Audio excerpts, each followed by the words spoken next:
Today's video is about the good old traditional Zippo lighter because, you know, this is something you could probably add to your traditional camp crafting kit. It's not going to break the bank, and a good chance is if you ask around, someone will have one that you can just take, that you can just have, because they're commonplace. You can go buy them for, you know, couple bucks. It's not that bad, but you can probably find one for free if, like I said, if you just ask around. So the Zippo lighter's been around for quite a while. The technology has been around since the early 20th century, so it certainly applies to, you know, early 20th century camp crafting and wouldn't be out of place to find in your squirrel camp bag.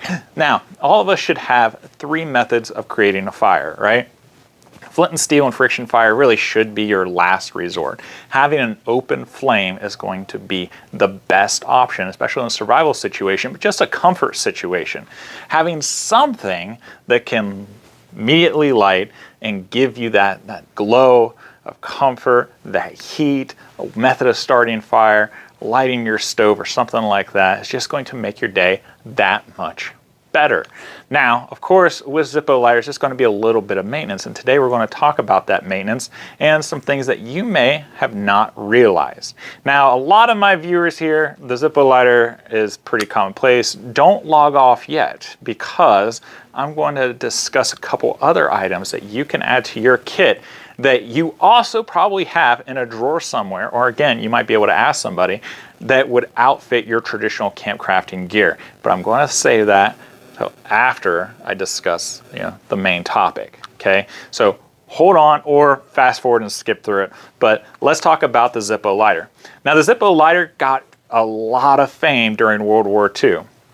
Now, during World War I, the trench lighter was certainly the thing to have, because in the trenches you don't want that glow to signal enemy fire. During World War II, however, war technology and methods have certainly changed, and by then, you know, having a lighter that automatically you can just open up and strike, you got a fire, just took off. You didn't have to worry about the glow as much in the same situations. And then, of course, you got the lid that goes on top of it to keep it waterproof. All right, so I'm going to show you how you can get the most out of your lighter, how to refill it, and how some key ideas to it that makes this a very nice common man item to have in your kit. Now, as we can see here, this is a very common, very basic Zippo lighter. Now, there are collectors out there, and you know, there's books and things like that in case you want to get into collecting Zippo lighters or try to figure out how old yours is. This is certainly not all that old. But anyhow, they're all pretty much basically the same. You have your wheel here, and this is what's going to strike the flint, but what it is a microferrocerium rod, and it's going to ignite your wick. Now, this has not been refilled. Hence one of the problems with these type of lighters, because if they're not, you know, constantly filled or used, they'll just evaporate, and then you have to refill them again. But all of them down here below, you see here, this is the screw, and then you have a felt pad where if you open that up, you have some wadding in there, and that's going to absorb your lighter fuel. Now, today's video, I'm going to show you how to change out your flint. So if you go to your store, buy a little thing of flints like this, a nice little mechanism in it so it doesn't fall out. Put that in your pack. You want to carry this or another small container of lighter fuel with you, just in case you don't want this to run out. And you'll want a penny or some type of coin. Now, this old school technology is really cool because Grandpa always carried a penny or some coin, and these type of slots were specifically designed for coin use, so you can turn it and always be able to replace what you need to.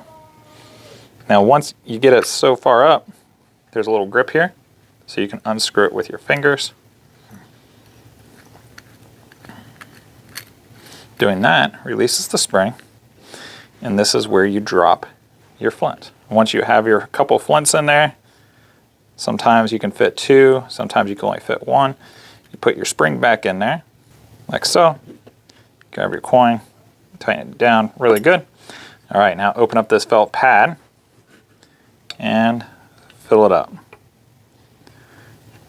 Now what you're looking for is to get a little bit of glossiness on your pad, and that's when you know that it's full. If you overfill it, it's not that big of a deal. It'll burn off and it'll evaporate. Let's go ahead and put this back in there. We'll let the wick soak it just a little bit. There you go. You've got yourself a well-lit lighter. And just like all the old timers, you can flip this on your leg or just close it. Now, one of the concerns you got to worry about is with these flames, they're so close to this little wheel that if you angle it like that, you're heating up the wheel. So when you use it, you want to heat it up like so, or you want it to go on the side. And you don't want to angle it too far because otherwise it'll go out. So there we have it. That is your Zippo lighter. Now, for those of you who are patient and kindly waited, so here's the surprise items that you can add to your kit for squirrel camp. First thing, I already made a video about this, but this is another one of those type of Zippo fuel hand warmers. Squirrel camp's going to be in October. It can get kind of cold. Having a hand warmer is pretty nice. Just like the other, you're going to fill this up with the fuel. And this one has the little wick right here to make it easy to ignite. You can put that over top of it. Now these get very, very hot. So you want to make sure to have your little bag, and because of the gases that burn off and everything, do not place this close directly to your skin. Not so much because it's going to get hot, it can, and it could burn you, but the gases themselves can actually interact with your skin. I know because I did it camping. I put this in my sleeping bag and everything, and I was kind of ignorant, and I got a little bit of a burn. So don't do like what I did. Be smart about it, and always wear clothes before you put this on your skin, and you probably should not sleep with this in your sleeping bag. All right? Second thing are these things. This P38. Now I got to give a shout out to Wes and the other members of my Camp Crafters Guild. If you're not a member, why? Why are you not a member yet? You can check out the description box below. It's www.honorableoutfitters.com/join the guild. Now on there's a lot of resources and people are always sharing things. And I found out from Wes and a couple others that this particular model of can opener was made before World War II. In fact, it's a very, very early 20th century design. But the military took it over right around World War II, and that's why it became so commonplace with veterans around the world. And they even made a couple different sizes. Now this is the P38, made by the Shelby Co. Now these things you can still find everywhere. You can even go to your big box store and find something very similar to it. But these things are incredibly useful just so you can open up your canned goods. And since it's got a blade, it probably has 50 other uses as well. So there you have it. Those are the two items extra that you should add along with your lighter to make your camping experience that much better. It's not going to break the bank, and it will have a large impact on your life. So there you go, my friends. Those are the three things that you can add to your Camp Crafters kit, the traditional kit. It's not going to break the bank. It'll help your experience, especially during cold weather, winter weather months or something like that. Squirrel camp especially is what I'm trying to give you ideas for. But these three things, these three small items to add to your kit isn't going to be that hard to find. And when we go into traditional camp crafting, you look at my stuff, Sarge's stuff, and Nathaniel Logson's stuff, that can be kind of intimidating, because if you go on eBay trying to find especially some of this rare stuff, you're going to be spending quite a bit of money. But in reality, you don't have to spend that kind of money.